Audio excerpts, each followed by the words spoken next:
Hello guys, IPC के second lecture में, Indian penal code के सेकंड लेक्चर में आप सभी का स्वागत है। और जैसा कि कल हम एक इंट्रोडक्शन देख रहे थे कि कानून चूंकि होता क्या है, तो कानून को हमने डिफाइन करने की कोशिश की, तो कहीं से आपको ये नहीं पूछेगा कि कानून है क्या। ऑलरेडी ये आपके नोट्स में है, तो आप वहां से पढ़ लीजिएगा। और कल काफी मैंने खुद डिटेल में पढ़ाया। उसके बाद आगे चलते चलते क्रम में हमने देखा कि कानून के प्रकार कितने प्रकार के होते हैं। अगर अधीनस्थता के आधार पर देखें तो जो उसमें दो कैटेगरी होती है। एक होता है संविधानिक कानून, जो किसी भी भूमि का, किसी भी राष्ट्र का सबसे सर्वोच्च कानून होता है, जिसे हम कॉन्स्टिट्यूशन ऑफ इंडिया कहते हैं। उसके संग संग दूसरा होता है आपका साधारण कानून। इन दोनों में हमने अंतर देखा। फिर आगे करते करते जो लास्ट में पहुंचे क्रिमिनल लॉ पे, चूंकि हम पढ़ रहे हैं IPC, Indian penal code. Okay, तो इंडियन पेनल कोड में हमने देखने की कोशिश की, जो लास्ट में जो रिवाइज करने लायक बात है आज की क्लास में, कि हमने देखा सब्सटेंटिव लॉ और प्रोसीजरल लॉ। सब्सटेंटिव लॉ मतलब तात्विक कानून, वो कानून जो आपके अधिकार और दायित्वों को बताता है कि आपका ये अधिकार है, आपका ये दायित्व है। अगर उसमें से किसी का उल्लंघन होता है तो उस आधार पर आपको सजा दी जाती है। तो सजा केवल लिख देने से सजा आपको नहीं मिलती है, उसको वास्तविक रूप देने के लिए आपको प्रक्रिया वाली लॉ बनानी पड़ती है, जिसका एग्जाम्पल है क्रिमिनल प्रोसीजर कोड 1973। और जो सब्सटेंटिव लॉ है, जो तात्विक कानून है, इसका जो एग्जाम्पल है आपका आईपीसी, इंडियन पेनल कोड। उसके बाद हमने देखने की कोशिश की कि क्योंकि क्राइम को हम डिफाइन नहीं कर सकते, ये अलग अलग समाज, अलग अलग राष्ट्र, अलग अलग संस्कृति के लोगों के लिए ये अलग अलग हो सकता है कि अपराध है क्या। जैसे किसी कंट्री में आप दो चार शादियां कर सकते हैं, तो वहां पे क्या है, अपराध नहीं है।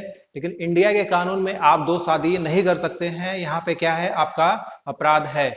ठीक है, ये इंडियन कानून के अकॉर्डिंग। लेकिन यहीं पे अगर आप एक समाज को देखेंगे, जहां पे एक समाज मुस्लिम समाज आता है, तो वहां पे आप देखेंगे कि आप चार शादियां कर सकते हैं। क्योंकि आपको ये क्यों होता है, जबकि इंडियन कानून में है कि आप जो दो शादियां नहीं कर सकते, लेकिन हिंदू दो शादी नहीं करते हैं, क्योंकि अगर दो शादी करेंगे तो ये कहीं ना कहीं जो एक क्राइम हो जाएगा या एक अपराध हो जाएगा, तो उसके अकॉर्डिंग इनको सजा मिलेगी। बट वहां पे आपको इंडियन मुस्लिम आपको पाए जाते हैं कि वो चार शादियां कर सकते हैं, जो उनके इस्लाम के अकॉर्डिंग क्या है, लागू होते हैं। ऐसा क्यों है? ऐसा इसलिए है कि जो आर्टिकल 44 है संविधान का, जो बोलते हैं सिविल, ठीक है, सिविल कोड की सबके लिए एक समान कानून बनाना है, वो अभी इंडिया में लागू नहीं हुआ है। लेकिन जैसे ही वो पास हो जाएगा तो सबके लिए बराबर कानून होगा।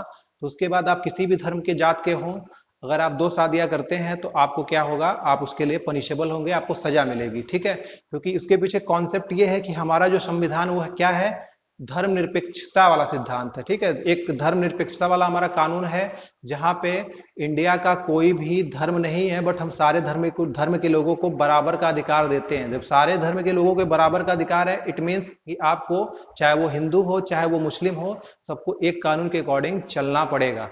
ठीक है, तो जो यहाँ पे बात वही हो रही थी कि क्राइम को आप डिफाइन नहीं कर सकते हैं। जैसे दुबई का मैंने एग्जांपल दिया था, दुबई में क्या है, अगरबत्ती अगर आप जलाते हैं तो वहां पे वो क्राइम कंसीडर कर लिया जाएगा, लेकिन इंडिया में वो क्राइम नहीं है। तो सबसे पहला जो ये आता है कि दंड है क्या। ठीक है, दंड क्या है, ये इसके अंतर्गत हमने जो चार एलिमेंट देखे कि चार तत्व होने चाहिए। किसी मानव के द्वारा कोई क्राइम किया जाए, ठीक है, उसके बाद उसका जो दिमाग में इरादा हो, दुराशय हो, जिसे हमने मेंसरिया बोला, वो चीज होना चाहिए। उसके बाद एक्टस रियस, एक्टस रियस मतलब मेंसरिया के चलते उसने बुरा कार्य किया, बुरा कृत्य किया, और उस कृत्य के चलते कोई व्यक्ति क्या हो गया, घायल हो गया, इंजरी हो गई। इंजरी में उसकी डेथ भी हो सकती है, फिजिकल इंजरी, शारीरिक इंजरी भी हो सकती है, उसके संग संग मेंटल इंजरी भी हो सकती है। ठीक है, तो आज हम बेसिकली ये देखेंगे कि दंड या अपराध है क्या। इसको और डिटेल में मैं इसलिए लेके जा रहा हूं कि आप कर रहे हैं यूपीएसआई की तैयारी, मतलब एक दरोगा की तैयारी। तो आप बेसिकली एक इन्वेस्टिगेशन, ठीक है,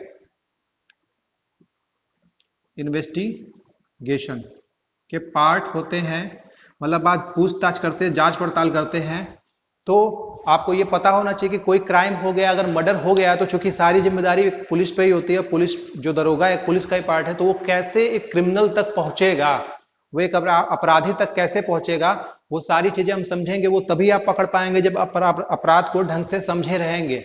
लेकिन उससे पहले हमें ये पढ़ना होगा कि जो आईपीसी है, आईपीसी हम लोग पढ़ रहे हैं इंडियन पेनल कोड, आईपीसी का जो है क्षेत्र अधिकार क्या है। ठीक है, ये सारी बातें अभी बाद में लिखिएगा, लेकिन मैं नीचे लिख रहा हूं कि अभी क्योंकि अभी शुरुआत में आपको क्या पढ़ना है कि इसका जो है क्षेत्रा क्षेत्राधिकार कहां तक है, कहां तक है, ठीक है। दूसरी बात, ये किस पे लागू होता है, ये बात आपको समझना है, क्योंकि आप दरोगा बनने वाले हैं। अगर आपको इसका क्षेत्र अधिकार नहीं पता है कि आईपीसी कहां कहां तक लागू होता है और ये किस पे लागू होता है, तो फिर आप इसके काबिल नहीं है, इस बात को समझिएगा। तो आप जाएंगे, तो अगर आप आईपीसी का बेयर एक्ट, ठीक है, आप इंटरनेट पे जाके बेयर एक्ट सर्च मारेंगे, बेयर एक्ट किसका, आईपीसी का, आईपीसी का 1860 हिंदी, ओके, इसको आप सर्च मारेंगे, इसका जो धारा 1 आप पाएंगे, धारा 1 आपको बात करेगा कि ये जो एक्ट आप पढ़ रहे हैं ये आईपीसी है, भारतीय दंड संहिता है, और इसका जो क्षेत्र अधिकार है ये पूरे भारत पे है ना, इसका जो क्षेत्र अधिकार है पूरे भारत पे है। तो समस्या ये आती है कि भारत को डिफाइन कैसे करें कि भारत है क्या, ये कौन से भारत की बात कर रहा है, ये भारत किस हद तक फैला है, कहां तक फैला है। क्या इस भारत को हम वही माने जो हमें भूगोल में बता दिया जाता है कि जो भारत का क्षेत्रफल है 32,87,263 किमी स्क्वायर, क्या हम इतने एरिया को मान लें कि ये भारत है। और इस पे हम क्या करें, आईपीसी लगाए, इसके अंतर्गत ही जो क्राइम हो हम उस पे ही आईपीसी लगाए और दरोगा इसी के हद तक काम करेगा। क्या ये एक भारत है? आंसर इज नो, ठीक है। भारत को डिफाइन करना है तो आप ये समझिए कि आपको जो इसका क्षेत्र अधिकार है ये कहां तक लागू होता है, ठीक है। तो भारत आपका, भारत कहां तक होगा, कहां तक होगा, जहां तक आपके क्या होंगे, भारतीय होंगे, ये बात याद रखिएगा। इट मींस भारत हर उस जगह होगा जहां पे भारतीय होंगे। अगर कोई इंडियंस इंग्लैंड में है तो उस पे भी ये आईपीसी लागू होगा, है ना। उसके बाद उस अगर वो इंडियंस इंग्लैंड में क्राइम करता है तो उसके ऊपर आईपीसी लागू होगा, लेकिन वो क्राइम अगर नहीं करता, उसके ऊपर कोई इंग्लैंड का निवासी भी क्राइम करता है तो उसके ऊपर आईपीसी लागू होगा, इस बात को याद रखिएगा।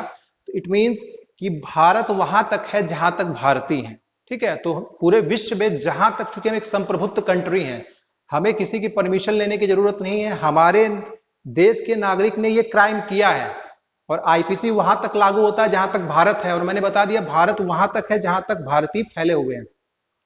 तो किसी देश में भारतीय ने क्राइम किया तो आईपीसी वहां पे लगेगा, ये हमारा अधिकार है कि मुझे सजा दिलाएं। प्लस हमारे नागरिक पे कोई एक अपराध किया गया, हमारे नागरिक का मर्डर कर दिया गया, रेप कर दिया गया, कुछ ऐसे क्राइम हुए हैं जो वो काफी घिनौने हैं, अंतर्राष्ट्रीय स्तर पे उसकी निंदा होनी चाहिए, ठीक है। तो उसको हम कैसे सजा दिलाएंगे, ये बात है। तो जहां तक भारतीय वहां तक भारत है, पहली बात आप ये लिख सकते हैं आईपीसी में। तो एक कॉपी पेन उठा के आप ये बात लिख लीजिए। अगर कॉपी पेन आपने नहीं लिया है तो एक कॉपी पेन उठाइए और वीडियो पुश करके आप इस बात को लिखिए कि भारत कहां तक होगा, जहां तक भारतीय होंगे, ये पहली बात। क्योंकि मैं इसको व्हाइट बोर्ड पे नहीं लिखवा रहा हूं, क्योंकि आज जितनी भी बातें हैं वो एक्सप्लेन करने वाली हैं, समझने वाली ज्यादा है, क्योंकि कोई तथ्य नहीं है, रटने वाली चीजें नहीं है। और कानून में जो रटने वाली मिलेगी वो आपको बताते चलूंगा क्या रटना है क्या नहीं रटना है। तो हम इसके धारा 1 के बारे में पढ़ रहे हैं। तो जो भारत है क्या होगा, जहां तक भारतीय वो भारत होगा, आपने ये पहली बात लिख ली। दूसरी बात, इसका क्षेत्र अधिकार कहां पे होगा, जहां भारत सरकार का कंट्रोल होगा, जहां इंडिया का कंट्रोल होगा। वो कंट्रोल आपका किसी एक एरिया पे भी हो सकता है, जैसे फॉर एग्जांपल हमारा जो दूतावास होता है कई सारे देशों में बना रहता है, तो वो हमारी टेरिटरी है, वो भारत का एरिया है, भारत ने उसको लीज पे लिया है, दूसरे कंट्री से किराए पे लिया है, ठीक है। तो हर देश में जिस देश का जिस भी देश का रिश्ता भारत के संग है वहां पे हमारा दूतावास है, तो इसका मतलब हमारा आईपीसी वहां पे भी लागू होता है। सपोज दैट ये इंग्लैंड है, इंग्लैंड के बीच में हमारा क्या है, ब्रिटेन में हमारा क्या है, एक एम्बेसी है, दूतावास है, और उसमें किसी भारतीय को कोई इंग्लैंड वाला मार देता है तो हमारा आईपीसी भी वहां पे लागू होगा। इट मींस कि हमारा जो आईपीसी वहां पे लागू होगा, क्योंकि वो दूतावास हमारा इलाका है। इसी तरीके से हमारा कोई शिप है, हमारा कोई जहाज है, वो अंतरराष्ट्रीय जल में जा रहा है, अंतरराष्ट्रीय जल संधि में जा रहा है, इंटरनेशनल वाटर में जा रहा है, तो जहां पे भारत की सीमा नहीं है, भारत की सीमा नहीं आती है, लेकिन वो शिप पे झंडा भारत का लगा है, वो फ्लैग भारत का लगा है, तो वहां पे कोई भारतीय क्राइम करता है या किसी भारतीय पे क्राइम होता है तो वहां पे भी आईपीसी लगता है, ठीक है। आप आईपीसी लगा सकते हैं। उसके संग संग अगर कहीं पे इंडिया ने कोई आपका ऑयल डिग, मतलब आपको पता है कि जो डीजल और पेट्रोल निकाले जाते हैं ये क्रूड ऑयल से निकाले जाते हैं, क्रूड ऑयल आपके समुद्र के अंदर मिलते हैं। तो भारत सरकार ने किसी ऐसे इलाके में अपना प्लांट बैठाया है ऑयल निकालने का, डिगिंग करने का, खोद के निकालने का, जहां पे आपको क्या है, पेट्रोल मिल रहा है, लेकिन वो भारत की सीमा के अंतर्गत नहीं आता है। तो लेकिन वहां पे क्या, आपको वहां पे वो प्लांट भारत सरकार द्वारा बैठाया गया, इट मीन्स कि वो एरिया भारत का है। भारत की एक होती है कि परिसीमा, जिसे आप लोग भूगोल में पढ़ते हैं कि 32,87,263 किमी स्क्वायर, तो उस सीमा से बाहर है। तो कभी भी ये दिमाग में मत लाइएगा, क्योंकि हम लॉ पढ़ रहे हैं, लॉ में आपका भारत मतलब ये है जहां तक भारतीय है, ठीक है। भूगोल आप पढ़ने जाएंगे तो आपको यहाँ पे पड़ेगा कि ठीक है 32,87,263 किमी स्क्वायर। इट मीन्स कि अगर आप एक दरोगा है और आपको एक ऐसा क्षेत्राधिकार दिया गया है कि फलाने जगह ये अंतरराष्ट्रीय बॉर्डर में आता है, लेकिन यहाँ पे मैं तुम्हें जिम्मेदारी देता हूँ कि यहाँ पे किसी इंडियन के संग क्राइम हुआ है तो आपको जाना पड़ेगा। तो आपको ये बात पता होनी चाहिए कि भारत है क्या, उसका क्षेत्राधिकार है क्या।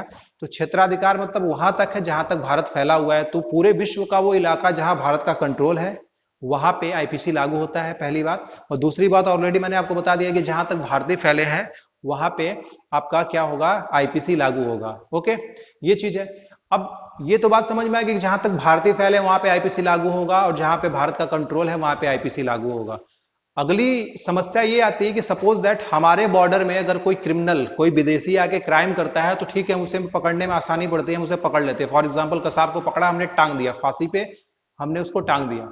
बट प्रॉब्लम ये है कि मान लीजिए हम विदेश में हैं, हम विदेश में हमारे किसी भारतीय ने कुछ ऐसा क्राइम कर दिया जो देश के लिए खतरे में है, और या किसी विदेशी ने हमारे भारतीय पे कोई ऐसा अपराध कर दिया है जिसे हम बर्दाश्त नहीं कर सकते हैं। तो हमें क्या, उस व्यक्ति को लाना पड़ेगा इंडिया में ट्रायल करने के लिए, उसे 32,87,263 किमी स्क्वायर के क्षेत्र में लाना पड़ेगा, क्योंकि सुप्रीम कोर्ट, हाई कोर्ट, जितने भी हमारे कोर्ट हैं वो तो आपके इंडिया की परिसीमा के अंतर्गत ही है।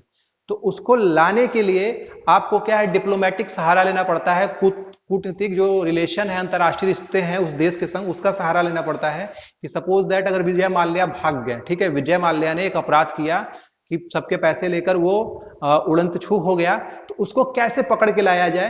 तो उसको, ठीक है वो विदेश में भाग गया तो आपकी परिसीमा वहां पे नहीं आ रही है, बट लेकिन विजय माल्या पे आपके जो क्राइम के जो भी प्रोविजन है, इकोनॉमिक अफेंडर होने का, आपका आर्थिक अपराधी होने का, वो उस पर लागू होता है, उस पर लागू होता है। तो लेकिन आप उसको नहीं ला सकते, क्योंकि उसके लिए आपको डिप्लोमेटिक सहारा लेना पड़ता है, आपको इंग्लैंड की सरकार से बात करना पड़ेगा, क्योंकि ऑलरेडी वो इंग्लैंड में है। तो आपको इंग्लैंड की सरकार से एक परमिशन लेना पड़ेगा। तो वहां की सरकार परमिशन दे भी सकती है, नहीं भी दे सकती है, क्योंकि ये उसके संप्रभुता का प्रश्न है, ठीक है। क्योंकि हर देश जो अंतर्राष्ट्रीय मानकों पे माना गया है कि यह एक देश है यूनाइटेड नेशन के द्वारा, तो वो एक अपनी संप्रभुता रखता है। उसे लगता है कि ठीक है इसने क्राइम किया किसी कंट्री के लिए, लेकिन उस कंट्री की सजा क्या है, बड़ी कठोर है। सपोज दैट इंडिया में फांसी की सजा है, जिस अपराध के लिए इंडिया में फांसी की सजा है उसी अपराध के लिए इंग्लैंड में आपको 2 साल की सजा है। तो इंग्लैंड वाला सोचेगा कि यार इसने यही अपराध किया, ये तो हमारे यहाँ क्या इसकी सजा 2 साल है, बट इंडिया वाली फांसी की सजा दे रहे हैं। इट मीन्स कि हमने इसको इंडिया भेजा तो इसे सजाए मौत दे दिया जाएगा और ये आदमी मर जाएगा। तो हो सके इस वजह से भी ना दे रहे हो, या एक अंतरराष्ट्रीय बेनिफिट के लिए, अपने फायदे के लिए नहीं दे रहा हूं। और इसी तरीके से आप देख सकते हैं दलाई लामा का, ठीक है, एग्जाम्पल, कि दलाई लामा को चाइना मांग रहा है कि नहीं। दलाई लामा ने किया क्या कि चाइना को कहीं ना कहीं एक तिब्बत के नाम पे बांटने का काम किया। तो वो एक ट्रायल करने के लिए दलाई लामा को मांगता है कि आप इसे दो, लेकिन इंडिया को पता है कि हमने दलाई लामा को दिया तो हमें पता है कि दलाई लामा फिर क्या होगा उनका, भगवान जाने। तो इस वजह से हम उनको देते नहीं है, क्योंकि कहीं ना कहीं हमें लगता है कि इंडिया जो चाइना है दलाई लामा पे आपका कठोर से कठोर क्या है, जो प्रोसीजर है, जो ट्रायल है कानून का, वो ट्राई करेगा, ठीक है। तो कंक्लूजन यहाँ पे ये सब निकल के आता है कि जो धारा 1 से हमें ये पता चलती है कि जो एक्ट आप पढ़ रहे हैं, जो आप अधिनियम पढ़ रहे हैं, इसे भारत का जो भारतीय दंड संहिता कहते हैं, ये कहां तक लागू होता है, ये भारत पे लागू होता है। भारत कहां तक फैला है, जहां तक भारतीय फैले हैं, जहां पे भारत का कंट्रोल है, ठीक है। तो भारत का कंट्रोल पूरे विश्व में हर उस जगह जहां पे भारतीय है, लेकिन इसका कहीं भी ये मतलब नहीं है क्योंकि आपको ट्रायल करने के लिए आपको पकड़ के लाना पड़ेगा। ये आपका डिप्लोमेटिक सहारा ले सकते हैं, या दूसरा तरीका ये कर सकते हैं कि आप अपने जो सीक्रेट विंग्स हैं, ऐसे जो खुफिया एजेंसी हैं, उसके थ्रू आप उनको पकड़ के भी ला सकते हैं, जैसे रॉ हो गया, बाकी कोई आर्मी की आपकी स्पेशल विंग्स है वो उसको पकड़ के ला सकती है। जैसे आपने अक्षय कुमार की मूवी देखी होगी बेबी, उसमें वो टेररिस्ट को दुबई से आपको पकड़ के लाते हैं, तो लेकिन वहां पे कहीं पे भी आप उस तरीके से नॉर्मल पकड़ के लाना है जब आप दोनों देशों के संपर्क में है कि ये आतंकवादी है, तो अब आपको कूटनीतिक डिप्लोमेटिक का सहारा लेना पड़ेगा। लेकिन वहां पे आपको लगता है कि नहीं, इसको पकड़ के लाना बहुत जरूरी है, नहीं तो हमारे भारत देश के लिए, संप्रभुता के लिए खतरा हो जाएगा। तो इसके लिए आप बेबी जैसे स्टिंग ऑपरेशन, एक बेहतरीन जो ऑपरेशन है उसका इस्तेमाल कर सकते हैं और किसी अपराधी को पकड़ के ला सकते हैं। तो ये रही धारा 1 की बात। उसके बाद सबसे बड़ी बात कि आप ये बात समझ गए कि भारत है क्या और भारत जो आईपीसी कहां तक लागू होता है, ठीक है। लेकिन सबसे बड़ी बात इसमें क्या कि दंड कहेंगे किसे, अपराध कहेंगे किसे, क्योंकि हमारा टॉपिक आज का यही है और इस पे ही स्पेशल फोकस करेंगे। अपराध है क्या? हमने कल उसके 4 तत्व पढ़े। 4 तत्व पढ़े कि एक इंसान होना चाहिए, उसके अंदर मेंसरिया होना चाहिए, है ना।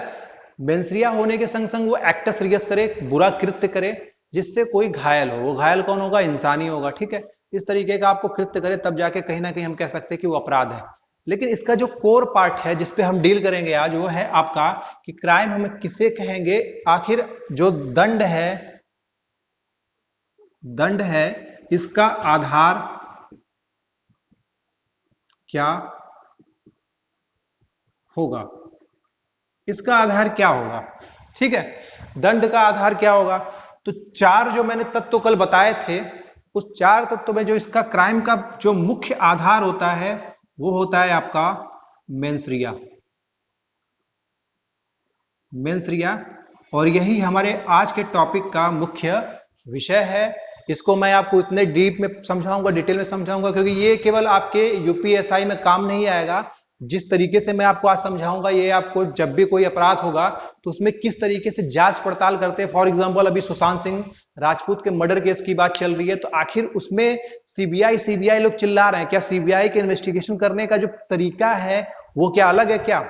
अगर एक इन्वेस्टिगेशन में जाएं तो सबका स्टेप बाय स्टेप जो तरीका होता है वो सेम ही होता है। बस जो हर एक संस्था होती है उसको एक एडवांस, आपको कहीं ना कहीं उनको मशीनरी या टेक्नोलॉजी से वो पूरे लेस होते हैं, जिसके चलते वो इजिली क्या करते हैं, आपका अपराधी तक पहुंच पाते हैं। जितने सक्षम आपके जो एडवांस टेक्नोलॉजी है पुलिस वालों को नहीं दी जाती, उससे ज्यादा कहीं ज्यादा आपको सीबीआई को मिलती है। इस वजह से वो काफी स्पेशलिस्ट आपके हो जाते हैं, ठीक है।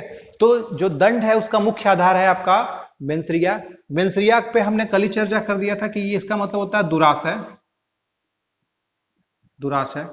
मतलब क्या? आपका एक बुरा कृत्य आपके दिमाग में आया कि मुझे एक किसी को मारना है ना, किसी को मारना है, बट क्यों मारना है, क्या क्यों मारना है, ठीक है। तो किसी अपराधी को, किसी ने अपराध किया, क्योंकि देखिए बात ये है डेथ हो गई किसी की, है ना। आप अपराध किसको कहेंगे? क्योंकि हम यही पढ़ रहे हैं कि अपराध किसको कहेंगे। मैंने उसका बोला कि मेन एलिमेंट है आपको मेंसरिया पकड़ना। अगर आप एक दरोगा हैं तो आपको पकड़ना है कि क्या इसका दिमाग रियल में घटिया था, ये मर्डर करना चाहता था, उसके दिमाग में है क्या। क्योंकि आज तक दुनिया में कोई भी ऐसी मशीन नहीं बनी है जो दिमाग को पढ़ सके, ये बात याद रखिएगा। लेकिन आप एक ह्यूमन बीइंग है, आप सोच सकते हैं, तो आप सोचने के तरीके से ही पहुंचेंगे कि इसका दिमाग घटिया है कि नहीं है। क्या रिया चक्रवर्ती का दिमाग घटिया है? क्या ये सुशांत सिंह राजपूत को मार सकती है? ठीक है, ये सब सारी बातें। तो क्योंकि आप देखेंगे जो डेथ की बात हो रही, किसी का मर्डर हो गया, मर्डर तो एक डॉक्टर से भी होता है, मर्डर एक डॉक्टर से भी होता है। डॉक्टर ऑपरेशन कर रहा है, आपके कंसेंट से ऑपरेशन कर रहा है, तो मर्डर तो डॉक्टर ने भी कर दिया, है ना। तो क्या इसे हम सजा दे दे? क्या डॉक्टर के हाथों से जो मर्डर हुआ इसे हम अपराध बोल दें? क्योंकि आप देखेंगे यहां पे क्या हुआ, एक्टस रियस हुआ। अगर जिसने मेरी कल की क्लास नहीं देखी है तो प्लीज जाके देखिए एक्टस रियस। यहां पे क्या है, आपका कार्य हुआ, डॉक्टर ने कार्य किया, मौत हो गई, तो क्या ये अपराध होगा? क्योंकि डॉक्टर का यहां पे क्या था, मेंसरिया नहीं था। मेंसरिया आपका नहीं था, ठीक है। मेंसरिया आपका नहीं था, उसका इरादा उस पेशेंट को मारने का नहीं था, पेशेंट को बचाने का था। बट किसी भी डॉक्टर के हाथ में जीवन और मृत्यु नहीं होती है, तो उस वजह से उस पेशेंट की डेथ हो गई। ये भगवान के हाथ में होता है कि कौन कब तक जिएगा और कौन कब तक बचेगा, ठीक है। ये केवल प्रयास करता है डॉक्टर से बचाने का। तो यहाँ पे उसका बुरा इरादा नहीं था डॉक्टर को जान से मारने का, कि मुझे अपने पेशेंट को जान से मारना है, बट उसकी डेथ हो गई, तो यहाँ पे मेंसरिया नहीं है। तो हम आखिर कैसे पकड़ेंगे कि कोई अपराध आपका रियल में उस व्यक्ति के द्वारा किया गया है कि नहीं, क्योंकि जहां पे बुरी सोच होगी उसी को हम अपराध बोलेंगे। ठीक है, तो हम वहां पे कैसे पहुंचेंगे? तो आगे यही बात होती है कि आपको मेंसरिया रहना चाहिए, क्योंकि क्राइम में मुख्य आधार वो 4 एलिमेंट है, लेकिन चारों एलिमेंट का बाप ये है। अगर आप दरोगा हैं तो आपको ये पकड़ना पड़ेगा कि क्या इसके दिमाग में मेंसरिया है। ठीक है, आपको ये चीज पकड़ना पड़ेगा। तो इस मेंसरिया को समझने के लिए आपको दो ये लैटिन में आपके मैक्सिम हैं, ठीक है, सिद्धांत है इसको बोलते हैं अगर हिंदी में बोलना चाहे तो, क्योंकि ये पेपर में भी कई बार आपको ऐसे ही लिख के आता है। ठीक है, तो ये दो सिद्धांत हैं मेंसरिया के ऊपर, ये दोनों के दोनों सिद्धांत मेंसरिया के ऊपर ही हैं, मेंसरिया के ऊपर हैं। इसमें आप दोनों सिद्धांतों को अपने कॉपी पे उतार लीजिए। ठीक है, वीडियो पुश करके आप दोनों सिद्धांतों को अपने कॉपी पे उतार लीजिए। मैं दोनों का मतलब बता दे रहा हूं, उतारते समय बस कीजिएगा क्या, 2-2 लाइन का गैप छोड़ दीजिएगा, इन दोनों का मतलब मैं आपको लिखवा दूंगा, क्योंकि इसी को हिंदी में एज इट इज, ये चूंकि लैटिन भाषा का टर्म है तो इसको ऐसे ही लिख के बस इसका मतलब पूछते हैं कि इसका मतलब एग्जैक्ट है क्या, आपसे डायरेक्ट ये एमसीक्यू में पूछ लेगा, क्योंकि पूरा का पूरा मेंसरिया का कॉन्सेप्ट इन दो सिद्धांतों पे है और ये लैटिन में लिखे गए हैं। तो मैं इसको पढ़ता हूं, एक्टस नॉन फेसिट रीम, ठीक है, नीसी मेंस सिट रिया। मैं फिर से पढ़ रहा हूं, एक्टस नॉन फेसिट रीम निसी मेंस सिट रिया। ओके, उसके बाद जो दूसरा वाला है इसको मैं पढ़ रहा हूं, एक्टस मी इनवाइटो नॉन इस्ट मेन एक्टस। मैं फिर से इसको रीड कर रहा हूं, एक्टस मी इनवाइटो नॉन इस्ट मेंस एक्टस। ठीक है, इन दोनों का मतलब क्या है मैं आपको बता दे रहा हूं कि सबसे बड़ी बात होता है कि मेंसरिया, आपकी एक घटिया सोच होनी चाहिए कि मुझे इस व्यक्ति के संग अपराध करना है, तो वो घटिया सोच ही आपको पकड़ना है। तो यहां पे जो आपको पहला वाला बोलता है, ठीक है, कि पहला वाला ये बोलता है कि किसी भी व्यक्ति को, ठीक है, किसी भी व्यक्ति को आप तब तक, इसका हिंदी में मतलब लिखते चलिए, किसी भी व्यक्ति को आप तब तक अपराधी नहीं कह सकते, नहीं कह सकते जब तक उसके द्वारा किए गए कार्य के पीछे, उसके द्वारा किए गए कार्य के पीछे उसका दिमाग हो। ठीक है, मतलब इसमें पहले वाले में अगर तोड़ के इसका लिखना चाहे तो इसमें बोल रहा है कार्य, कोई कार्य किया जा रहा है, उसके पीछे अगर आपका माइंड है, आपका दिमाग है, तो ये क्या होगा, यही आपका मेंसरिया कहलाएगा, यही आपका मेंसरिया कहलाएगा। आपको ये बात याद रखना है। ठीक है, ये चीज है। तो यहां पे पहले वाले में मेंसरिया की बात की जा रही है, हर वो काम जिसके पीछे आपका दिमाग है वो उसी में आपका मेंसरिया छुपा रहेगा। दूसरी चीज क्या बोल रहा है, इसको लिखिए, ये बोलता है कि मेरे इच्छा के विरुद्ध, मेरे इच्छा के विरुद्ध किया गया कार्य, ठीक है, मेरे इच्छा के विरुद्ध किया गया कार्य मेरे द्वारा किया गया कार्य नहीं होगा। मैं फिर से रिपीट कर रहा हूं, मेरे इच्छा के विरुद्ध किया गया कार्य मेरे द्वारा किया गया कार्य आपका नहीं होगा। इट मींस यहां पे क्या बोल रहा है, यहां पे आपका कार्य है, कार्य है, बट यहां पे आपका माइंड नहीं है ना। इसमें आपका माइंड है, ऊपर वाले में आपने काम किया लेकिन आपने दिमाग लगा के काम किया। दूसरे वाले में यह कि आपका मूड नहीं था, उस काम को करने का आपका मूड नहीं था, बट वो काम आपने किया। ठीक है, हो सके आपकी मम्मी ने बोला कि बेटा 4 बजे उठ जाना है तो मैं तुम्हें सुबह मारूंगी, ठीक है, आपका उठने का मूड नहीं था, आपका कोई इरादा नहीं था कि मुझे सुबह उठना है, लेकिन आपको उठना पड़ा क्योंकि आप पीछे कहीं ना कहीं मार खाएंगे। ठीक है, आप मेंटली तौर पे प्रिपेयर्ड उस चीज के लिए नहीं थे। तो ये दो चीजें, मतलब हर कार्य में जब तक मेंसरिया बुरा इरादा नहीं लगा होगा तब तक हम उसे क्राइम नहीं कह सकते हैं। तो मेंसरिया तक पहुंचेंगे कैसे, ये समझने वाली बात है। अगर आप एक दरोगा हैं तो आपको इन्वेस्टिगेशन करना होगा, तो आप कैसे करेंगे? सपोज दैट कहीं मर्डर हो गया, ठीक है, मान के चलते हैं कहीं पे कुछ हो गया, तो आप कैसे करेंगे? तो ये पूरा उसका स्टेप होता है, ये पूरा फॉर्मूला होता है किसी भी अपराधी को पकड़ने के लिए। आप चाहे कांस्टेबल हो, आप चाहे दरोगा हो, चाहे आईपीएस हो, आपको ये फॉर्मूला पता होना चाहिए, तभी आप जाके किसी अपराधी को पकड़ सकते हैं। इसमें सबसे पहले जो चीज होती है वो होता है आपका कि आपके पास क्या होना चाहिए, मोटिव। ठीक है, जो अपराधी है, सॉरी आपके पास नहीं, अपराधी के दिमाग में आपको ये सबसे पहले पकड़ना चाहिए। कोई भी अपराध होता है उसके दिमाग में सबसे पहले आता है मोटिव। ठीक है, मोटिव के हिंदी पे नहीं जाता हूं क्योंकि आपके मेंसरिया के हिंदी में भी आपका आएगा कि एक दिमाग में गंदा विचार आना चाहिए, उस तरीके से मोटिव मतलब आप सिंपल सा लिख सकते हैं, इरादा लिखना चाहें साइड में तो। लेकिन मोटिव को अगर समझने की कोशिश करें, क्योंकि ये सब कानूनी टर्मिनोलॉजी है, इस वजह से मैं इसको एज इट इज लिखवा रहा हूं, लेकिन आप लिखना चाहे तो इरादा लिख सकते हैं।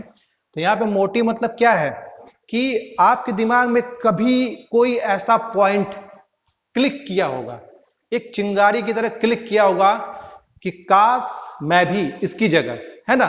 सपोज दैट आपने एक बहुत खूबसूरत लड़की को देखा, है ना, देख के आप पिघल गए, तो आपने बोला काश ये मेरी गर्लफ्रेंड होती, है ना। अभी ना तो आप उसको जानते हैं, ना आपको पहचानते हैं, ना कुछ करते हैं, लेकिन कोई भी एक्शन कैसे पहुंचता है दिमाग की सोच से, वो कार्य कैसे पहुंचता है ये आपको समझना है। काश मैं भी, है ना।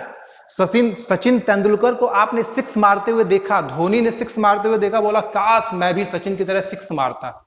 ये बात, ये चिंगारी, ये बीज कभी ना कभी धोनी के दिमाग में गुजी होगी, जो चिंगारी है बीज, कि काश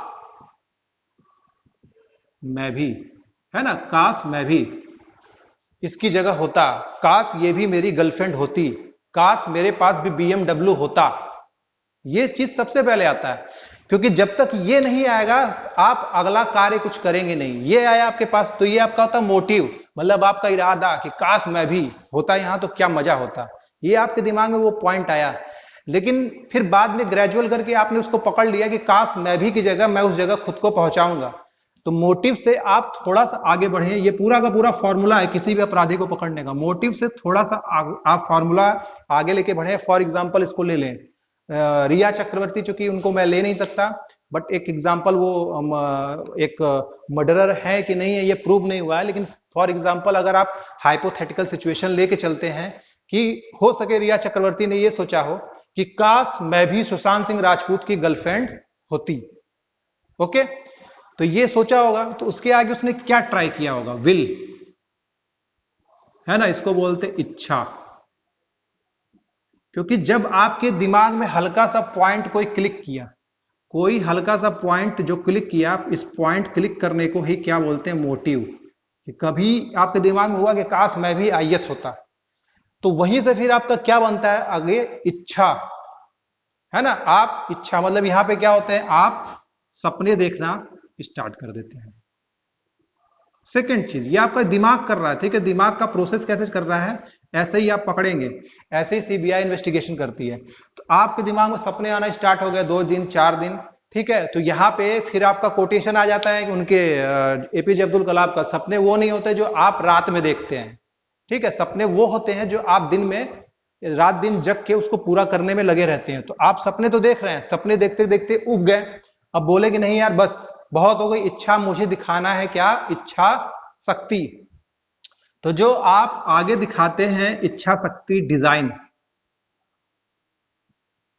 डिजाइन इसको बोलते हैं आपका किसी चीज को प्लान करना। ओके, किसी चीज को प्लान करना है कि ठीक है मुझे सचिन तेंदुलकर बनना है, धोनी को सचिन तेंदुलकर के जैसा एक फेमस क्रिकेटर बनना है, या विराट कोहली को एक सचिन तेंदुलकर जैसा फेमस क्रिकेटर बनना है।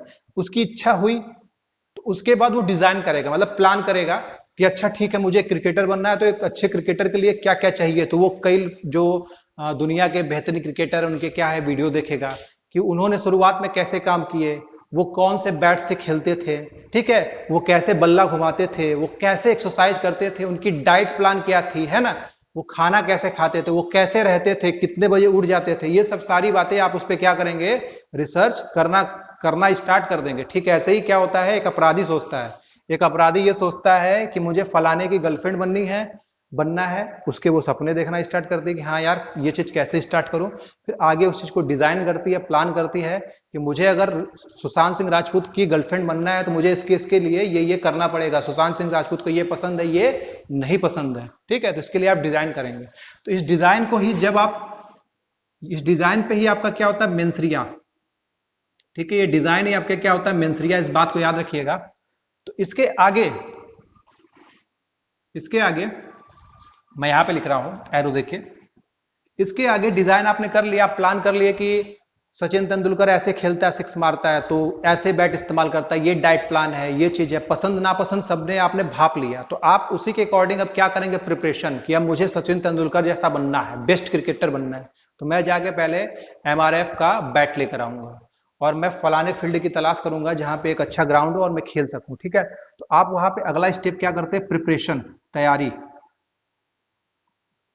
प्रिपरेशन। ठीक है, आपने बैट खरीदा, आपने बॉल खरीदा, आपको अच्छा बैट्समैन बनना है तो आप अच्छे बॉलर को तलाश करने के लिए कराएं, तो ये सब क्या कर रहे हैं आप, प्रिपरेशन, है ना, प्रिपरेशन करने आ रहे हैं। और प्रिपरेशन के चलते ही आपने पूरा खरीद लिया, अभी यहाँ पे क्या चीज, हर चीज परचेज किया। ठीक है, तो यहाँ पे सारी व्यवस्था आपने कर ली, फिर आप जैसे ही बल्ला लेके गए खेलने के लिए, है ना, खेलने के लिए गए, तो उसको ही बोलते हैं क्या, अटेम्प्ट, प्रयास, अटेम्प्ट। मैं इसका हिंदी भी साथ साथ बोल रहा हूं। ठीक है, अटेम्प्ट, आपने वहां पे क्या किया, प्रयास किया। आप एक चीज गौर के संग देख रहे होंगे, मैंने सब में एरो बनाया है ना, बट इसमें मैंने प्लस किया है, क्योंकि यही दो चीज मैंने कल भी बताया था कि एक्टस रियस से जस्ट पहले क्या आता है, आपका प्रिपरेशन आता है ना। तो यहां पे क्या है, ये प्रिपरेशन और अटेम्प्ट ही क्या होता है आपका, एक्टस रियस होता है। ठीक है, एक्टस रियस। ओके, तो आपने अटेम्प्ट किया, इस अटेम्प्ट करने के बाद ही लास्ट में क्या होता है आपका, इंजरी। आप किसी को क्या करते हैं, घायल कर देते हैं, इस बात को समझिएगा। तो ठीक आप ऐसे ही पकड़ेंगे कि मुझे बनना था सचिन के जैसा बैट्समैन, मेरे दिमाग में कभी आया, सचिन को देखा तो मजा आ गया, क्या खेलता है यार, मैं भी कभी ऐसा खेलता तो मजा आ जाता। तो वो एक पॉइंट आया, एक क्लिक पॉइंट आया, एक चिंगारी की तरह बीज आया मेरे दिल में कि मुझे काश मैं भी सचिन के जैसा होता। तो आगे मेरे अंदर इच्छा आई, इच्छा मतलब बार बार सपने आने लगे कि काश मैं भी यार वैसे होता वैसे होता, ये काफी दिन तक आने लगे। तो उस पर मैंने प्लान पूरा बनाया कि मुझे बैट लेना है, ये लेना है, वो लेना है, सचिन कैसे खेलता है, क्या खाता है, क्या पीता है, सब कुछ किया। तो वहीं पे ठीक है, अब उसके बाद मैंने आगे प्रिपरेशन किया, तैयारी की, बैट खरीदा, सब कुछ खरीदा, मैंने खेलना स्टार्ट कर दिया, फिर आगे हो गई इंजरी। ठीक है, तो यहाँ पे कैसे पता करेंगे, कैसे पता करेंगे कि कोई कार्य बुरा था या सही, क्योंकि मैंने बोला डिजाइन, डिजाइन पे ही क्या होता है आपका मेंसरिया। आपने यहां पे सोचना स्टार्ट कर दिया कि मुझे बैट चाहिए, है ना, मुझे बैट चाहिए, और यहीं से इन्वेस्टिगेशन स्टार्ट हो जाती है, पूछताछ स्टार्ट हो जाती है कि क्या ये बैट क्रिकेट खेलने के लिए चाहिए या सर फोड़ने के लिए चाहिए, है ना, ये बात किसी को नहीं पता। ओके, क्या ये बैट क्रिकेट खेलने के लिए चाहिए या सर फोड़ने के लिए चाहिए। ओके, क्योंकि अगर आपको सचिन तेंदुलकर बनना है तो आपको बैट चलाना पड़ेगा, अटेम्प्ट करना पड़ेगा, किस पे चलाना पड़ेगा, बॉल पे, आपको बैट बॉल पे चलाना पड़ेगा। लेकिन आप प्लेग्राउंड पे गए, आपने किया क्या, क्रिकेट खेला भी नहीं, एक भी मैच आपने खेला भी नहीं, वो बैट किसी के सर पे मार दिया। ठीक है, किसी के सिर पे मार दिया, तो वहां पे ये प्रूव होता है कि आपने वो बैट खरीदा था किसी को मारने के लिए, ना कि सचिन तेंदुलकर बनने के लिए। ठीक है, इसी तरीके से हर क्राइम में आपको इन्वेस्टिगेशन करना पड़ता है, आप स्टेप बाय स्टेप पीछे जाते हैं। तो आप सबसे पहले देखते हैं, ठीक है, आपने अगर ये उतार लिया है तो मैं इसको एक हल्का सा रफ कर देता हूं। ठीक है,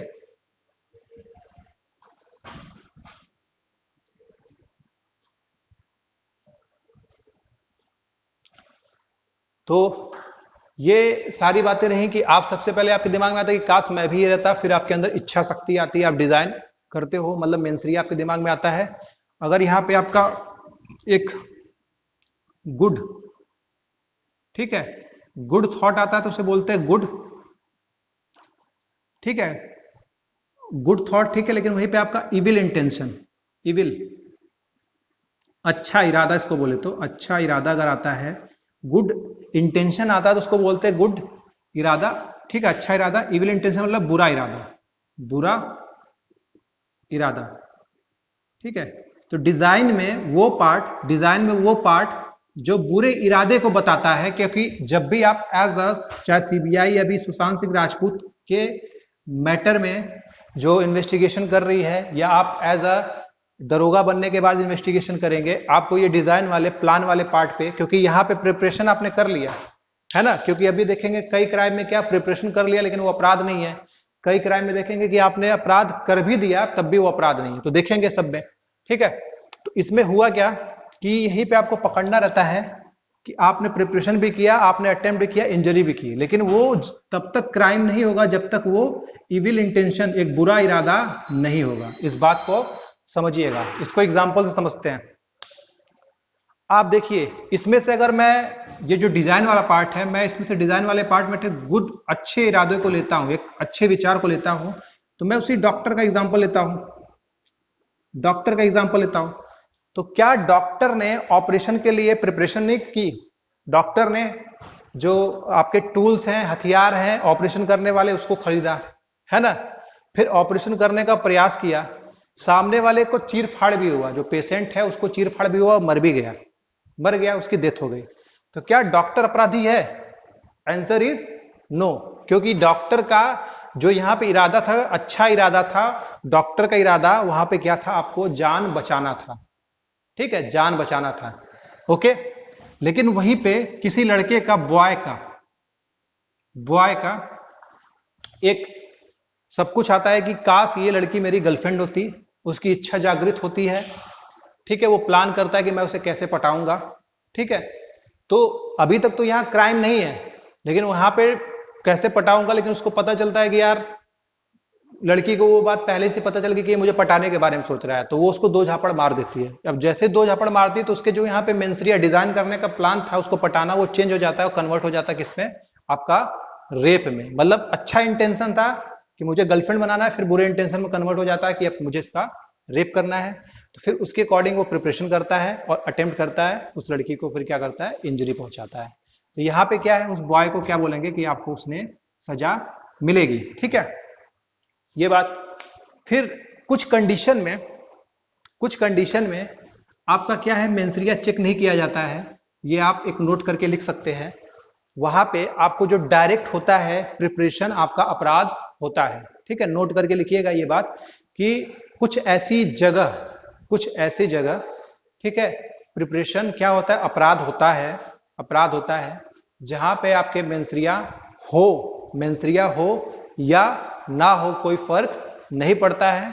फॉर एग्जाम्पल, आपने कोई क्वाइन बनाने से रिलेटेड प्रिपरेशन कर ली, ठीक है, कोई आपको सिक्का बनाना, नकली, फेक, क्योंकि ये सरकार को अधिकार है, आपने मशीन खरीद ली सिक्का छापने वाली, आप वहां पे ये काम कर रहे हैं, तो आपको क्या है, आपने प्रिपरेशन किया, आपका इरादा अच्छा हो या बुरा, हो सके या कि आपका इरादा अच्छा हो कि ठीक है मैं नकली नोट बना के गरीबों में बांट दूंगा और ये गरीब सारे के सारे अमीर हो जाएंगे और इस धरती पे इंडिया में कभी गरीबी नहीं रहेगी। आपका इरादा यहाँ तो अच्छा है, लेकिन आप क्या है, कानून के अगेंस्ट में काम कर रहे हैं। तो यहाँ पे अच्छे इरादे के लिए भी आपको सजा मिल रही है। ये क्यों मिल रही है, जैसे जैसे हमारी क्लास आगे बढ़ेगी हम बातें समझ जाएंगे। ठीक है, तो क्वाइन आपको बनाना, यहाँ पे आपका इरादा अच्छा हो चाहे बुरा हो, ठीक है, आपका क्या है यहाँ पे अपराध, वो अपराध की कैटेगरी में आता है। दूसरी बात आता है रेप।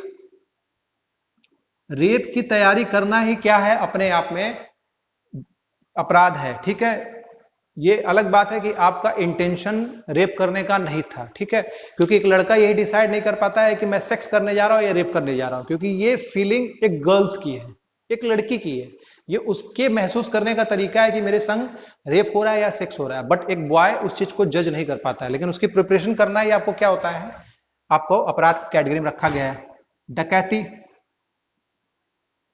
डकैती, ठीक है, ये आपके अपराध की श्रेणी में आता है।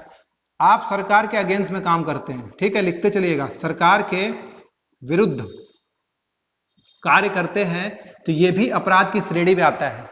हो सके कि आप बीजेपी से ना खुश हो सके कि आप कांग्रेस से ना खुश हो सके कि नेता को देखते ही आपको मारने का मन करता हो कि मन करे चार झापड़ मार दें। ठीक है, तो आप सोच तो रहे हैं, यहां मेंसरिया सोच रहे हैं, लेकिन हो सके आपने एक संसद पे अटैक करने के लिए हथियार खरीद लिया कि मुझे संसद पे अटैक करना है, आपने अभी अटैक किया नहीं। बात याद रखिएगा, इसमें दो चीजें, एक तो आप तैयारी करते, दूसरा अटेम्प्ट करने जा रहे हैं। मैं यहाँ पे अटेम्प्ट, प्रयास की बात नहीं कर रहा हूं, आपने अटेम्प्ट नहीं किया, आप केवल तैयारी कर रहे हैं। आपके अंदर ना तो मेंसरिया है, ठीक है, मेंसरिया नहीं है, ना आपने अटेम्प्ट किया, केवल प्रिपरेशन, आपने तैयारी की, ठीक है, हो सके आपका अच्छा इरादा हो, आप किसी नेता को मारने जा रहे हो, बाबा बलात्कारी हो, आप उसको मारने जा रहे हैं, बहुत अच्छा काम है, मारने जा रहे हैं, आपका इरादा अच्छा है कि इसको साले को मार देंगे तो कम से कम 50 और बच जाएंगे, है ना। लेकिन वो नेता क्या है, भारत सरकार का कहीं ना कहीं रिप्रेजेंटेटिव है, तो आप उसको मारने की तैयारी कर रहे हैं तो भारत सरकार के अगेंस्ट जा रहे हैं। इट मीन्स कि वहां पे जो प्रिपरेशन है, तैयारी ही आपका आपका इरादा अच्छा है कि मार देंगे तो संतुष्टि हो जाएगी, तो आप तैयारी कर रहे हैं, तैयारी के दौरान ही आपको पुलिस पकड़ लेती है, तो वो क्या है, आपको वहां पे सजा मिलेगी, इस बात को याद रखिएगा, इसके अगेंस्ट में अगर आप जाते हैं तो। ठीक है, ये चीज है।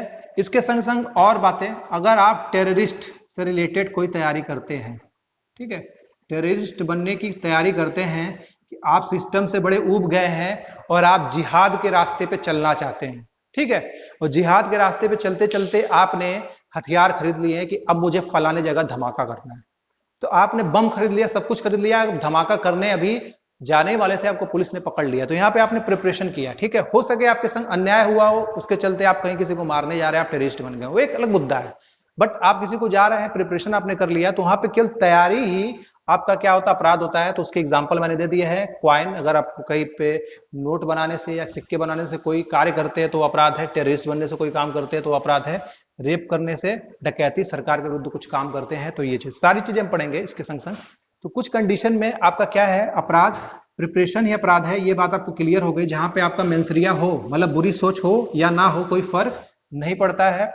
उसी के संग संग कुछ जगह हमने ऐसा देखा कि जैसे डॉक्टर के केस में, कि डॉक्टर क्या है, अटेम्प्ट कर रहा है, ठीक है, प्रिपरेशन भी कर रहा है, अटेम्प्ट कर रहा है, अपराध नहीं है, क्योंकि वहां पे मेंसरिया आपका नहीं है, ठीक है। इसी तरीके से एक एग्जाम्पल मैं और लेके चलता हूं, एग्जाम्पल और लेके चलता हूं, कि मैंने कोई पिस्टल ले ली, ठीक है, कोई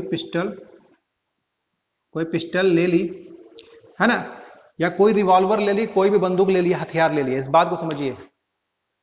तो यहां पे कैसे पता करेंगे कि मेंसरिया था कि नहीं था, ठीक है, बंदूक से किसी को गोली मारने वाले के अंदर मेंसरिया था कि नहीं था। वो तो ये भी बोल सकता है कि सर मैंने तो ऐसे ही, मैं रिवॉल्वर लेके उसकी नली वगैरह साफ करता रहता हूँ, कभी कभी मजाक में किसी पे तान देता हूँ, तो मेरा मारने का इरादा नहीं था। अपराधी बोल सकता है मेरा मारने का इरादा नहीं था, ठीक है, क्योंकि आप किसी के दिमाग को जज नहीं कर सकते हैं। तो यहाँ पे मैं एग्जाम्पल पे बता रहा हूँ कि आपको कैसे पकड़ना है स्टेप बाय स्टेप इस सारी चीजों को, कि किसी ने पिस्टल लिया है, ठीक है, पिस्टल लिया है और वो डेली उस पिस्टल को साफ किया करता है ना, साफ किया करता है, तो उसके बाद साफ करने के संग संग हो सके वो किसी दिन किसी पे टांग दे कि मैं तुम्हें जान से मार दूंगा, है ना, जान से मार दूंगा, तो उस ऐसे ही उसने मजाक में किया, उसने पिस्टल जो है मजाक में ही किसी के ऊपर, मजाक में ही किसी के ऊपर लगा दिया, केवल डराने के लिए, केवल डराने के लिए। तो मैं बता रहा हूं वो भी आईपीसी में क्या है, क्राइम है, इस बात को याद रखिएगा, क्योंकि हो सके उससे सामने वाले का हार्ट फेल हो जाए। आप सोचे कि यार मेरे पापा तो, उनको रिवॉल्वर मिली सुरक्षा के लिए, तो लाओ ये रिवॉल्वर एक बार पापा पे टान दो, देखे वो डरते कि नहीं, और रिवॉल्वर टानने की वजह से उनको क्या डर लग जाता है, उनको लगता है कि यार मैं तो गया, मैं तो बच जाऊंगा, ठीक है।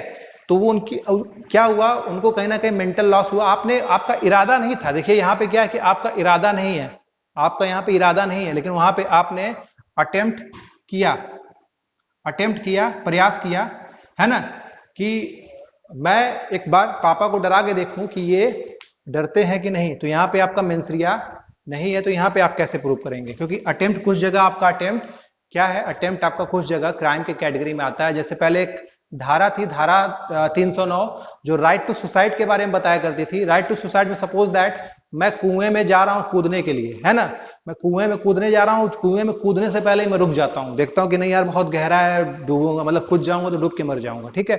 तो मैंने अपने आप को, मैंने सब कुछ प्रिपेयर कर लिया, मुझे मरना है, मैंने मतलब मोटी आवाज, काश मैं भी मर जाता तो मजा आ जाता, ये इच्छा ही मैंने डिजाइन किया कि किस जगह मरूं, कुएं में जाके मरूं। प्रिपरेशन में मैंने दौड़ना स्टार्ट किया, अटेम्प्ट करने से पहले कुएं पे ही जैसे पहले पहुंचा मैं वहां पे रुक गया, मैंने प्रयास नहीं किया, लेकिन जैसे ही मैं कूद गया तो वो क्या हो गया, आपका क्राइम हो गया। इंजरी किसको मिली, मुझे मिली, ठीक है। ये 309 पहले था, अब इसको हटा दिया गया है। इट मीन्स कि आप देख सकते हैं कि इस फॉर्मूले में आप कैसे पकड़ेंगे कि मेंसरिया है कि नहीं है ना।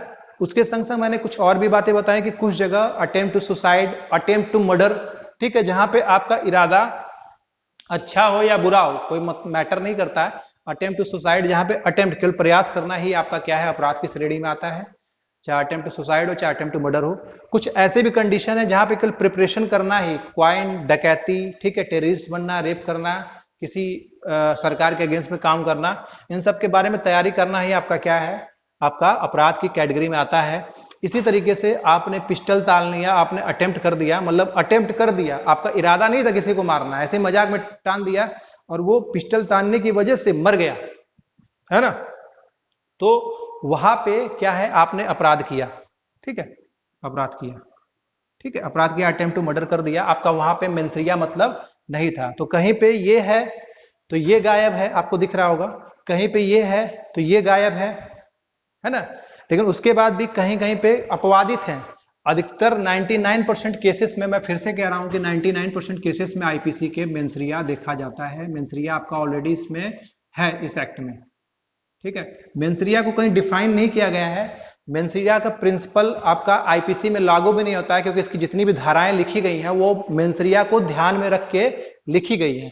लेकिन आपको यही दिखेगा कि जो 99% क्राइम है वो मेंसरिया को ध्यान में रख के लिखी गई हैं।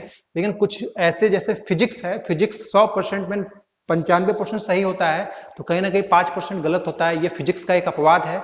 उसी तरीके से लॉ में जो आपका 99% क्राइम पे मेंसरिया लागू होता है, लेकिन कुछ ऐसे भी क्राइम है जहां पे प्रिपरेशन करना और अटेम्प्ट करना, प्रयास करना ही आपका अपराध होता है। आपका हो सके वहां पे इरादा अच्छा रहा हो, ठीक है। तो बात आगे ये आती है, तो क्या केवल मेंसरिया ही दिमाग में रहना एक क्राइम है? आंसर ये होता है, क्या मेरे दिमाग में अगर मेंसरिया है तो क्राइम है? Answer is no. Suppose that इस पिस्टल को ही लेते हैं, ये तो मैंने मजाक में टाना, ये सामने वाला मर गया, ठीक है। तो यहां मेरा कोई इंटेंशन नहीं था, लेकिन अटेम्प्ट टू मर्डर का मुझ पर चार्ज लग गया, और मैं इसे प्रूव नहीं कर सकता कि मेरा इरादा था कि नहीं था, क्योंकि दिमाग को आपको कोई पढ़ नहीं सकता। लेकिन यहीं पे मेरे अंदर मेंसरिया है, मेरे अंदर मेंसरिया है कि मैं साले को मार दूंगा, अगला जो पर्सन इसको जान से मार दूंगा। मैंने पिस्टल भी खरीदा, लेकिन मैं जैसे ही मारने गया मेरी हिट्टी पुट्टी जो है गुल हो गई, मेरी हालत खराब हो गई और मैं डर के भाग गया। मतलब मारने तो गया था, लेकिन मेरी एकदम हालत खराब हो गई कि मैं मारू कैसे, मैं तो खुद कांपने लगा। मैंने पिस्टल, जैसे कभी किसी का मर्डर मैंने नहीं किया था, दिमाग में था कि मैं मारूं, लेकिन जैसे पिस्टल था ना तो यार मार नहीं पाया। तो आपने वहां प्रयास नहीं किया, मतलब आपने मारा नहीं, वो बच गया। मतलब वहां पे क्या, आपका मेंसरिया तो है लेकिन आपने प्रिपरेशन की, लेकिन अटेम्प्ट नहीं किया। तो वहां पे क्या है, आपको दिखेगा कि क्या मेंसरिया दिमाग में रहना ही क्या अपराध है? Answer is no.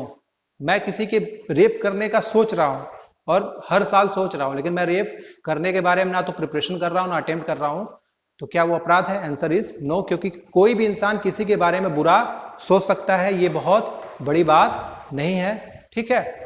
और ये चीज हो गया। इसके आगे आपको ये बातें क्लियर है, तो ये पूरा स्टेप है कि आप कैसे इन्वेस्टिगेशन करेंगे किसी भी अपराध में।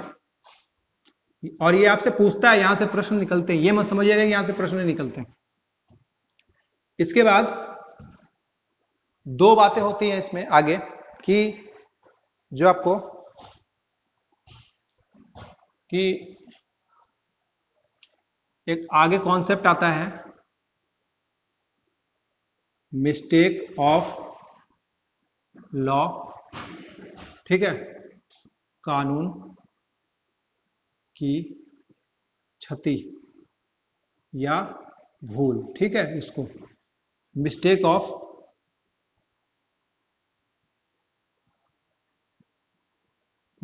ऑफ फैक्ट्स, तथ्यों की भूल, ठीक है। यह भी बात आपको समझना है कि जहां पे आपका कोई इरादा बुरा था या नहीं था, अगर जहां पे आप कानून के शिकंजे में इस हेडिंग के अंदर फंसते हैं, ठीक है, कानून की क्षति के अंदर फंसते हैं, मतलब आपको कानून ही नहीं पता है, ठीक है, आप भारत के नागरिक हैं, आपको इस बारे में कानून ही पता है कि रेप करना एक क्राइम है। अगर आप इतने पागल टाइप के हैं तो बात ही अलग है। तो आपको कानून नहीं पता है तो वहां पे आपको माफी नहीं मिलती, इस बात को याद रखिएगा। कानून की क्षति मतलब कानून की अगर भूल है तो यहाँ पे आप कोई भी अपराध करेंगे आपको माफी नहीं मिलेगी, नहीं मिलेगी। लेकिन यहाँ पे मिस्टेक ऑफ फैक्ट, तथ्यों की भूल थी, मतलब कानून नहीं, कानून तो परफेक्ट था, सब कुछ सही था, आपने हर तरीके से प्रयास किया, ठीक है, आप उस क्राइम को नहीं करना चाहते थे लेकिन वो क्राइम आपसे हो गया, तो यहाँ पे आपको माफी मिल जाती है, आपने प्रयास किया कि आपसे वो क्राइम ना हो, आप एम्बुलेंस लेके जा रहे थे कि आपको एक पेशेंट की जान बचानी है और आपके पास 2 घंटे टाइम थे, इट मीन्स आप आराम से जाएंगे तो वो पेशेंट की डेथ हो जाएगी अगर आपको 150 किलोमीटर का रास्ता तय करना, तो आप एक तेज चला के जा रहे हैं एम्बुलेंस, उस तेज चलाने के चक्कर में एम्बुलेंस के ड्राइवर से अगर किसी अन्य व्यक्ति की डेथ हो जाती है तो वहां पे मिस्टेक ऑफ फैक्ट है क्योंकि उससे जान बचाना था। ठीक है, तो वहां पे आपको क्या है, माफी मिल जाती है। इसमें दो बहुत लीडिंग केस हैं जो आपके एग्जाम में पूछते हैं। पहला है मिस्टेक ऑफ लॉ में आर वर्सेस प्रिंस का, ये इंग्लैंड का केस है, और ये दूसरा है आर वर्सेस टॉल्सन का। इसमें मैं बस बता दे रहा हूं क्या है, क्योंकि ये केस आपका डील करता है मिस्टेक ऑफ लॉ से और ये डील करता है मिस्टेक ऑफ फैक्ट से। तो इसको देख के आपको समझ में आ जाएगा कि मिस्टेक ऑफ लॉ में मेंसरिया हो चाहे ना हो, बुरा बुरा इरादा हो या ना हो, लेकिन आपने मिस्टेक ऑफ लॉ, इसकी गलती की, लॉ की, कानून की गलती की तो आपको माफी नहीं मिलेगी, आपने तथ्यों की गलती की तो आपको माफी मिल जाएगी। इस केस में क्या हुआ था, ये इंग्लैंड का केस है। इंग्लैंड में इंग्लैंड में है क्या, एक रूल है वहां पे कि 16 साल से कम उम्र की लड़की के संग अगर आप सहवास करते हैं, सेक्स करते हैं, तो वो क्या है, अपराध की श्रेणी में आता है। तो ये जो प्रिंस नाम का व्यक्ति है, इसकी एक गर्लफ्रेंड थी जिसकी एज थी 16 साल, लेकिन वो देखने में आपको दिखती थी 22 साल, और दोनों में तय हुआ कि हम एक दूसरे से बहुत प्यार करते हैं और दोनों होटल में गए और उनके बीच गुपचुप प्यार हो गया। ठीक है, तो बाप को ये बात पता चल गई कि मेरी बच्ची तो 16 साल की है लेकिन इसने होटल में ले जाके इसके संग सेक्स किया, जबकि यहाँ पे लड़की की भी सहमति थी। इस बात को समझिएगा, यहाँ पे रेप नहीं है, यहाँ पे रेप नहीं हुआ, लेकिन 16 साल से कम उम्र की बच्ची, उसके कानून में, इंग्लैंड के कानून में लिखा है कि 16 साल से कम उम्र की बच्ची के संग अगर कोई सेक्स भी करता है तो वो रेप की कैटेगरी में आता है। ठीक है, उसकी अगर सहमति है तो भी। तो चूंकि लड़का है, उसको, चूंकि लड़की ऐसी थी, शरीर से इतनी हिष्ट पुष्ट थी कि देखने में वो 22-23 साल की दिखती थी, और दोनों एक दूसरे से प्यार करते थे और दोनों का कंसेंट था, प्यार के आगोश में दोनों ने एक दूसरे के संग सेक्स किया। लेकिन कानून के अकॉर्डिंग 16 साल से कम उम्र की लड़की के संग अगर आप क्या करेंगे, रेप सेक्स करेंगे, ठीक है, लड़की भी सहमत है, तो वो क्या होगा, रेप की कैटेगरी में आएगा। तो प्रिंस ने ये बात रखी कि सर ये देखने पे, तथ्यों के अकॉर्डिंग अगर आप फैक्ट पे जाएं, तथ्य पे जाएं, तो ये देखने में आपको 16 साल से ऊपर की दिख रही है। ठीक है, तो मैंने इसके संग मेरा कोई बुरा इरादा नहीं था। आप देखेंगे यहाँ पे मेंसरिया नहीं है, प्रिंस का मेंसरिया नहीं है, दोनों गर्लफ्रेंड बॉयफ्रेंड की तरह। मेरा यहाँ कोई बुरा इरादा इसके संग नहीं था कि मैं रेप करूं। ठीक है, और ये देखने में 16 साल से ऊपर की लग रही है, तो मैंने इस वजह से ये चीजें हम दोनों एक दूसरे के सहमति से किया। तो यहाँ पे जज ने ये बोला कि बेटा ये तुम्हारी फॉल्ट है, तुम्हारी फॉल्ट है, तुम्हें इंग्लैंड का कानून पता होना चाहिए कि 16 साल से कम उम्र की लड़की के संग सेक्स करने पे वो रेप में आ जाता है, तो ये तुम्हारी गलती है, तुम्हें उसके लीगल डॉक्यूमेंट, उसका सर्टिफिकेट देख के तब सेक्स करना चाहिए था। ठीक है, इस वजह से यू आर क्रिमिनल, इस बात को याद रखिएगा। तो मतलब क्या है, इस लड़के का कोई बुरा इरादा भी नहीं था, लड़की भी चाहती थी कि तुम मुझसे प्यार करो, लेकिन कानून में लिख दिया गया कि 16 साल से कम उम्र की लड़की के संग अगर आपने सेक्स किया तो रेप की कैटेगरी में। इट मीन्स आपको दिखा यहाँ पे मेंसरिया बुरा इरादा नहीं था और उस लड़के को सजा मिली। यहाँ पे मिस्टेक ऑफ फैक्ट्स, इसमें क्या है कि एक महिला होती है, महिला के जो आदमी होते हैं वो आर्मी में होते हैं और आर्मी में वो दूसरे देश के द्वारा पकड़ लिए जाते हैं, उनका 7 साल 8 साल तक पता नहीं चलता है, और आर्मी डिपार्टमेंट ये डिक्लेयर कर देता है कि आपका जो पति है मर चुका है। ठीक है, उसके घर वाले डिक्लेयर कर देते हैं कि जो पति तुम्हारा हस्बैंड है डेथ हो चुका है, सोसाइटी बोल देती है डेथ हो चुका है, सारे लोग, मतलब कानून भी एक्सेप्ट कर लेता है, सभी लोग एक्सेप्ट कर लेते हैं कि तुम्हारे पति की डेथ हो गई है ना। तो सबने बोल दिया डेथ हो चुकी है। डेथ होने के बाद अब ये सोचती कि यार पूरी लंबी लाइफ है, मैं अकेले कैसे बिताऊंगी, तो वो दूसरे हस्बैंड के संग क्या करती है, शादी कर लेती है, एक दूसरे आदमी के संग शादी कर लेती है। तो जैसे ही वो शादी करती है तो वो फिल्मी स्टाइल में होता है कि कई बार हीरो जिंदा होकर चला आता है, तो इसी तरीके से इसका पति होता है क्या है कि जिंदा होकर आपका चला आता है।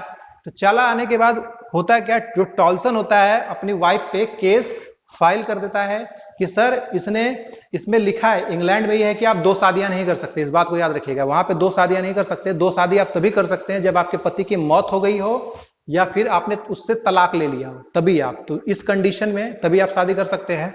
तो टॉल्सन ने बोला कि सर मुझसे तो उसने तलाक लिया नहीं है और मैं मरा भी नहीं हूं, इसको तो पता करना चाहिए था ना कि मैं मरा हूं कि नहीं हूं, तभी ये दूसरी शादी करती। तो कोर्ट ने, चूंकि टॉल्सन ने बोला कि आप सर ऊपर वाला केस देखिए, इसमें क्या है कि 16 साल की बच्ची के संग उसने सेक्स किया था, चूंकि उसको पता ये बात नहीं थी, तो बट आपने इसको सजा दी, ठीक है, क्योंकि वो पता करने नहीं गया। तो इसी तरीके से मेरे वाइफ को भी पता करना चाहिए था कि मैं जिंदा था कि नहीं था। तो कोर्ट ने यहाँ पे बोला कि नहीं सर, आपकी वाइफ क्या है, माफी के योग्य है, क्योंकि आपके वाइफ ने पूरा जांच और पड़ताल किया कि आप जिंदा हैं कि मर गए हैं। जब हर तरीके से हर एजेंसी ने ये प्रूव कर दिया कि यू आर डेड, आप मर चुके हैं, तभी जाके आपकी वाइफ ने पता किया। तो इसमें इसकी वाइफ ने पता किया कि वो मरा है कि नहीं, इसमें प्रिंस ने पता नहीं किया, प्यार के आगोश में गलती कर बैठा, ठीक है। तो इस बात को आपको समझना है। तो ये चीज है। तो हमेशा इसी तरीके से अगर आप दरोगा भी बन रहे हैं तो एज अ दरोगा बनने के बाद आपकी ये ड्यूटी है कि आप कभी भी मिस्टेक ऑफ लॉ मत करें, है ना। अगर आपने कानून की गलती की तो आपको माफ नहीं किया जाएगा, फैक्ट की गलती होगी तो माफ कर दिया जाएगा, ठीक है। इसको आगे हम और डिटेल में डिस्कस करेंगे। आज के लेक्चर में इतना ही। Okay, thank you.